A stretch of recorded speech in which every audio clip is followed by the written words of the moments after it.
Oh, goody. All right, what's going on, everybody? Zombies here again, and today we're back with another Marvel Snap video. So today we have the new season dropping, featuring the season pass card Gilgamesh and the first release of the season in Thena for the Eternal season. Gilgamesh is a 5/7 on reveal, +1 power for each of your other cards in play with increased power. Of note, this is not permanent increased power, so things like locations or blue marvel or other passive buffs will trigger him gaining additional power.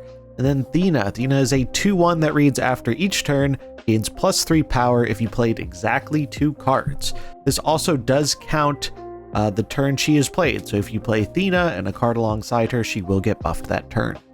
So first up, Gilgamesh. I think this card has some potential in the right deck. Very much feels like a card that is good in like a zoo style deck, or any kind of deck that really likes going wide and buffing up its board. Zoo just happens to be kind of the main one that does that, but you could also argue something like Patriot does that as well. But I think Zoo is the one where you're going to see the biggest buff with Gilgamesh. Maybe there are some other situations that end up working out for him, like Kitty, Angela, Thena style decks, where you're just naturally buffing stuff up. But I think in terms of season pass cards, this one looks like it'll be fairly strong in a very specific kind of deck, but doesn't seem like a card you will need to play a wide variety of decks. So if you're not really interested in what this card is doing, which is basically just a big stat stick for decks that buff up their power, I think this is one that you can kind of get away with skipping. Even though he's not really a bad card or anything, he's just kind of niche. Thena, on the other hand, I think is going to be super duper powerful, one of, if not the best card from the season. It feels like we're just giving like an alternate Angela to a lot of decks, which is really, really good, especially the decks that are already playing Angela, Kitty, Pride, because a lot of times those decks are playing 2 cards a turn, one of those cards being Kitty. Use most of your mana on 1 card and then fill in the rest with Kitty, Pride. And so if we're getting Kitty buffs, Angela buffs, Thena buffs all going on at once, I think this card has a lot of potential to be powerful. It also is nice that she has that 1 power, so she can be even cheaper with things like Ravonna. And given that we're already seeing success with Kitty, Pride, Angela decks that run Ravonna, mainly the X-Cannonball stuff, I think Thena is going to find a very nice home there. In terms of the Spotlight Week, this one is a stinker. This one's not good. Thena looks like a really great card. MODOK, fine card. But I feel like most people have had a lot of time to get MODOK. He's Series 4, so he's a little easier to acquire.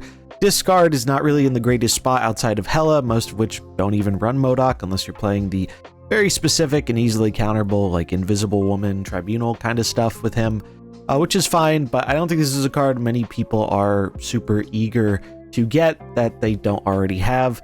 And then the same could be said for Grandmaster. Grandmaster is dropping down to Series 4, I believe, with the rollover of today's season.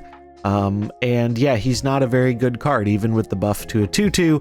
He's kind of fun to mess around with, but I really don't think this is a card worth going out of your way to pick up. So I think if you are getting Thena, either pray to Flannel Jesus, you get her on that first pull, or maybe you're better off spending tokens, because I think your caches are probably better off saved for a more lucrative week. So yeah, those are the new cards. Let's take a look at our day 1 decks. Starting things off, we have a Gilgamove deck. So standard move deck kind of stuff. You have the Kitty, Angela, Hope package, as well as Elsa, a bunch of good move cards, and Nightcrawler, Jeff, Nocturne, and Vision. So we can get those Elsa buffs, move them around the board to spread our power. Because we have a decent amount of ways of buffing things up with our Kitty or Angela or Thena or Elsa, I think Gilgamesh will often be a pretty decently big thing. You probably want to play it on the final turn, but I'm sure there will be some situations where playing it on turn 5 is fine as well, especially given that maybe we can play some more stuff alongside it with extra energy from Hope Summers. I'm a big fan of the move kind of deck, so I'm definitely interested to try this one out. I think Thena is going to be the better card in this list, but I'm still interested with experimenting with Gilgamesh in this kind of core. However, I think the most interesting place for Gilgamesh is going to be in zoo-style decks, and that's the one we have right here. So if you aren't familiar with the card game term of zoo, usually just means spamming a bunch of smaller creatures in order to win the game. Snap's a little different, where in traditional card games, Zoo is usually a fairly aggressive deck. We don't really have aggressive decks in Marvel Snap, so this deck is more about just putting out a lot of points across the board and then scaling your threats up with buffs like Khazar and Blue Marvel. You also get Dazzler, who gets pretty big from filling in all our spaces, Mockingbird to benefit from the fact that we are putting things into play that didn't start in our deck with things like Squirrel Girl and Shauna, and anytime you can get this card down as a 3/9 or less, it's usually fairly impactful.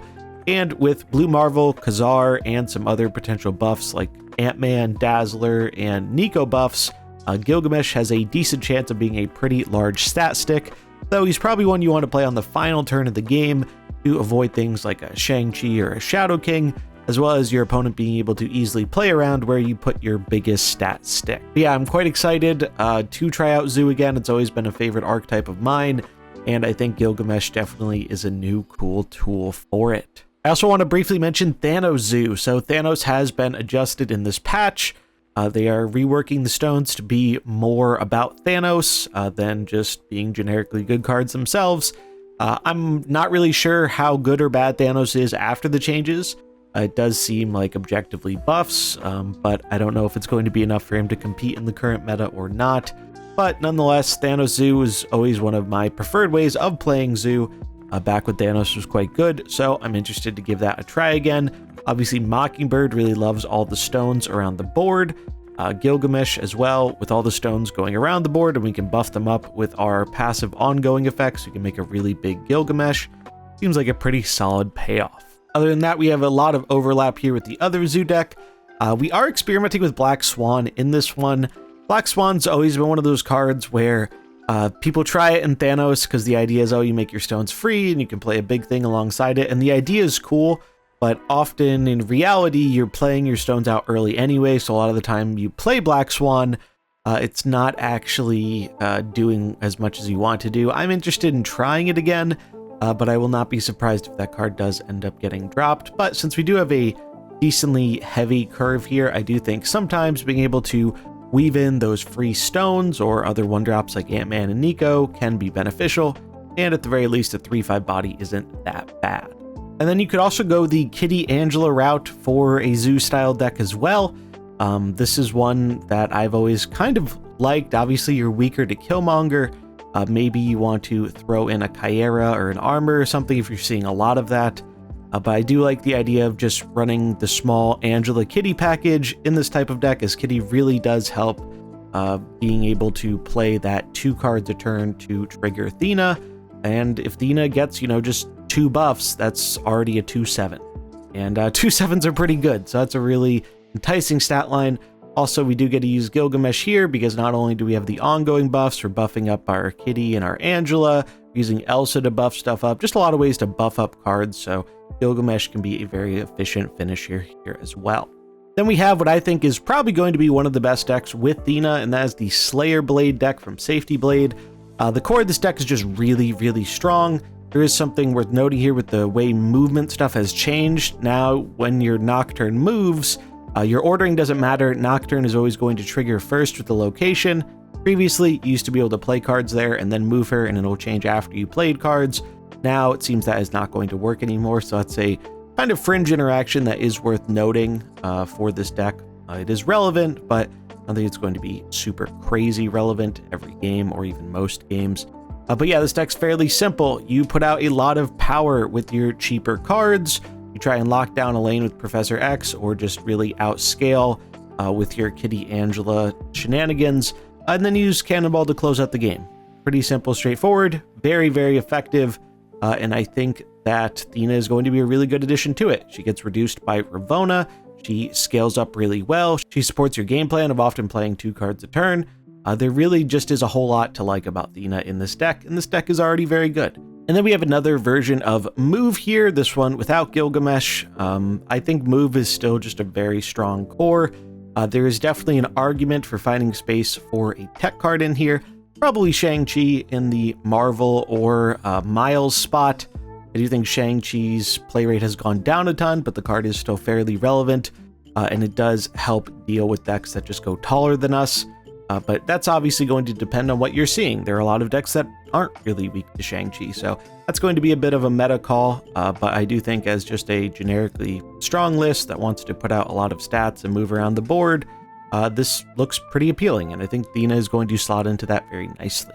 And yeah, that is going to wrap it up for our day one decks. So as always, links in the description if you want to grab any of these decks to import into the game for yourself.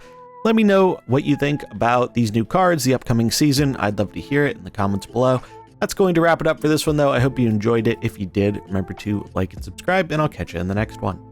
Peace.